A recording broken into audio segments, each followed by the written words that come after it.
The last example here we have for the week is a numeric conversion example. Now remember, we do have baked in to C++, we have the ability to go from a string to a number and a number to a string. So we can go in both directions. Here, I do want to point out that we have all three of the includes we talked about in the chapter. So including string.h, that would be 4 for this week.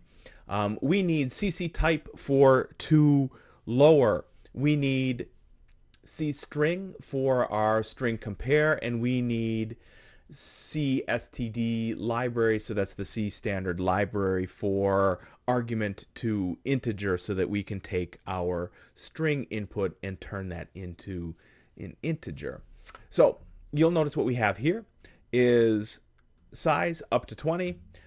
We have a character array called input that can accommodate up to 20 ints in size. I need more coffee.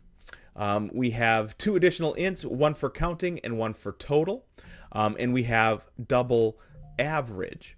So here's something to think about is we need to be able to cast our quit statement, so right here, as a lowercase because we're going to allow a user to enter either an uppercase Q or a lowercase q to quit. So instead of having an or statement in our selection saying if or while statement in our selection here, so it's a while.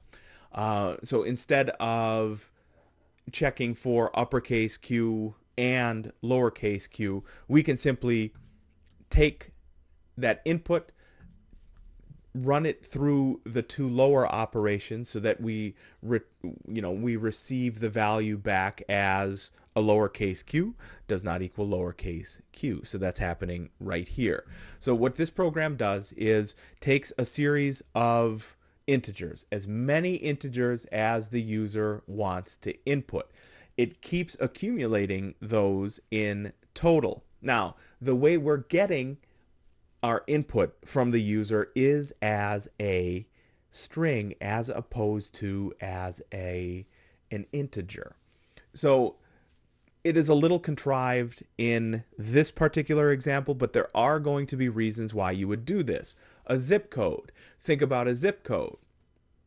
You are not doing math with a zip code, but there's value in having them as an integer potentially down the line, because if you think about a character array, so a string potentially, even it's much larger than a zip code would be if we did that as an integer. So there are reasons why you would get input in one way and store that input as data in a different way, so string to integer, string to double, string to floating point, things of that nature.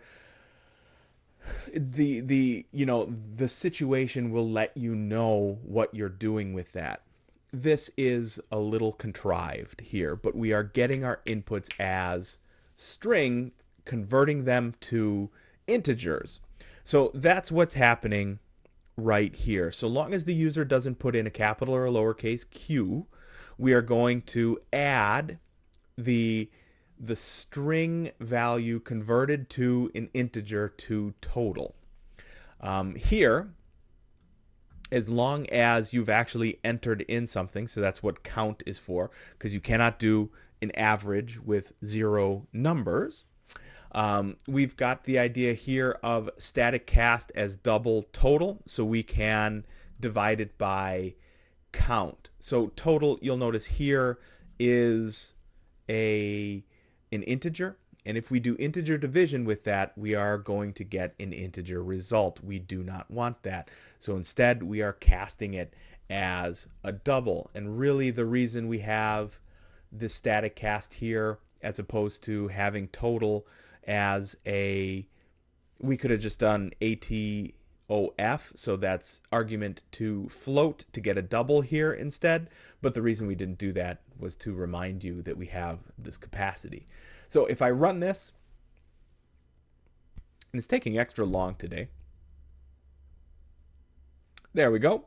We'll average a series of numbers, enter the first number, Q to quit. So I'm going to say 10, 20, 30, 40, 50, 60.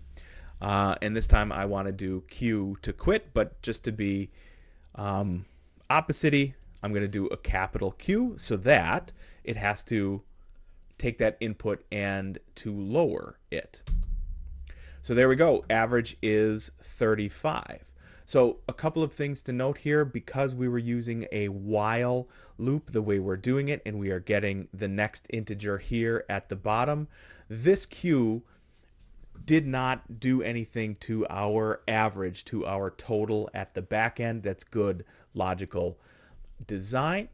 So as we were getting that input in, total plus equals our input, which remember input here is a string. So input as an integer, we are adding that back to total, which itself is an integer. And to be able to get a non-integer average, because remember, we could be dealing with floating point numbers here, right? We could be dealing with 35.5 if that was the case. We want to cast our integer total as a double here so that we can do double division. So this is how we would use a whole host of the library inclusions that we have. We've got CC type, we've got C string, we've got the C standard library here as well, so that we have argument to something conversions, we have string compare comparisons, and we have to lower to return a value in the format that we're expecting logically. So this one, despite being small, is in fact mighty.